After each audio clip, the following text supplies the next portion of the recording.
Kisah Puteri Yatim Piatu yang Sukses. Episode 014. Maisie pun turun dan diikutin ajudan dari belakang. Ia pun langsung masuk kantor perwakilan. Maisie langsung menanyakan siapa sekretarisnya. Ia pun tidak banyak tanya. Mungkin masih kesal melihat permainan orang kantor. Selalu bermain tidak jujur. Ternyata benar perusahaan kedua sama juga seperti perusahaan yang pertama. Maisie meminta untuk memanggil kepala kantornya. Ia pun mengultimatum sama dengan kantor pertama ia periksa.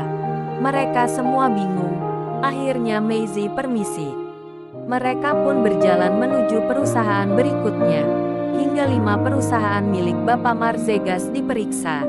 Ternyata kelima perusahaan itu bermain dengan ketidakjujuran. Akhirnya ia mengajak sopir pulang ke kantor. Setiba di kantor hari sudah sore. Mereka pun langsung pulang. Sebelum pulang ke rumah ia menelpon Bapak Marzegas. Menanyakan di mana posisi sekarang. Bapak Marzegas pun bilang bahwa saya lagi ada acara di luar. Mungkin sudah malam pulangnya. Ada apa Maisie, kamu telpon? Tidak Pak, jawab Maisie. Telepon ditutup. Maisie memutuskan pulang ke rumah untuk beristirahat. Maisie merasa kelelahan malam ini, karena seharian berjalan mengunjungi perusahaan, yang mana dibawa kepemimpinannya. Ia tertidur dengan pulas. Besok paginya ia baru terbangun. Sebelum berangkat ke kantor, ia menyempatkan diri dulu ke rumah bos besar. Syukur saja bos besar sudah bangun ketika ia tiba di rumah. Maisie langsung masuk dan menuju di mana bos besar lagi bersantai. Maisie duluan menyapa dan dipersilakan duduk oleh bos besar. Maisie pun menceritakan perihal yang ia temukan kemarin saat sidak ke perusahaan, hingga ia mengultimatum kepala cabang. Bos besar merasa kecewa dengan pimpinan kantor cabang dan merasa bangga dengan kinerja Maisie. Bos besar hanya bilang atur saja dengan Maisie. Bagaimana yang terbaik buat perusahaan? Bapak serahkan sepenuhnya dengan kamu, karena Bapak sekarang sudah tidak kuat lagi untuk mengurus usaha ini. Baik Pak, saya akan berusaha semampu saya, jawab Maisie.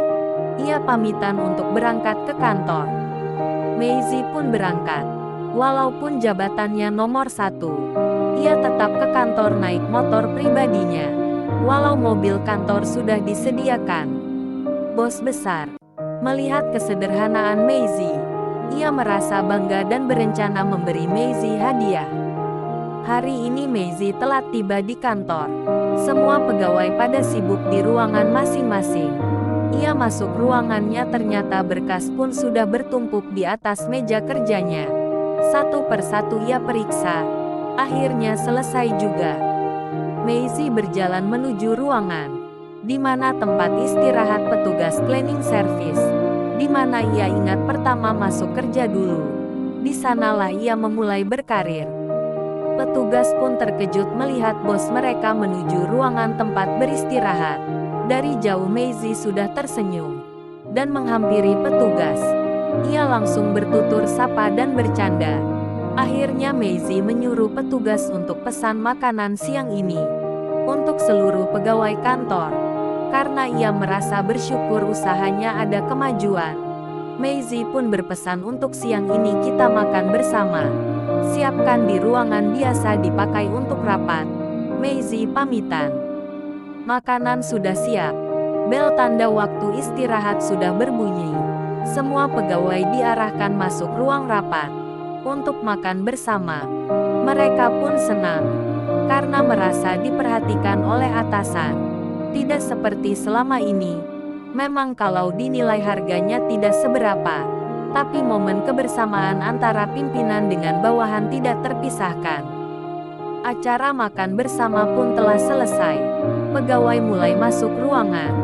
Maisie menunggu kabar dari kantor cabang, karena tinggal sehari lagi waktu yang ditentukan. Tetapi belum juga ada kabar. Ia berkata dalam hati kalau besok belum juga diselesaikan, ia harus mengambil tindakan tegas, sesuai dengan apa yang ia janjikan waktu menjatuhkan ultimatum kemarin. Jadi mereka harus diberhentikan dari kepala maupun sekretaris kantor cabang. Hari sudah waktunya pulang. Semua pegawai mulai keluar ruangan. Dan begitu juga Maisie. Kebandelan kelima kepala cabang sudah lewat 1 hari dari waktu yang ditentukan. Namun belum satu pun yang memberi laporan.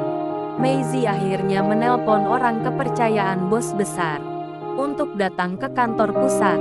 Bapak Franken bersedia datang ke kantor pusat sesuai permohonan Maisie. Maisie bertatap muka empat mata, membicarakan bagaimana menurut Bapak Franken dengan rencana saya.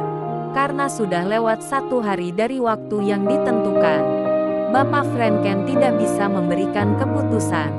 Padahal dia ditugaskan untuk mengontrol semua perusahaan Bapak Marzegas. Tetapi Maisie heran kenapa ia diam saja. Di saat ia bercerita, Maisie sudah agak emosi. Ia pun bertanya, "Kenapa Bapak diam saja? Bukankah Bapak mengambil langkah setelah Bapak dapat informasi dari saya?" Akhirnya Maisie mengirimkan surat undangan kepada kepala kantor dan sekretaris kelima perusahaan. Kelima yang diundang semua datang ke kantor pusat. Dengan ketegasan Maisie, mereka mengembalikan uang yang telah mereka korupsikan. Mereka berjanji tidak akan berbuat yang akan merugikan perusahaan. Maisie merespon dengan baik. Ia tidak merasa repot karena tidak mengganti pegawai yang terlibat merugikan perusahaan. Semua sudah beres. Maisie bertanya kepada semua kepala maupun sekretaris kantor cabang. "Apakah perbuatan kalian ini diketahui oleh Bapak Franken selama ini?" Mereka pun menjawab, "Iya." "Apakah dia tidak mengambil suatu tindakan?" Ada salah satu kepala cabang bilang, "Bapak Frankenlah yang menyuruh kami berbuat begini." "Benarkah itu? Bisa dipertanggungjawabkan?" tanya Maisie lagi. "Bisa Bu," jawab kepala kantor serentak.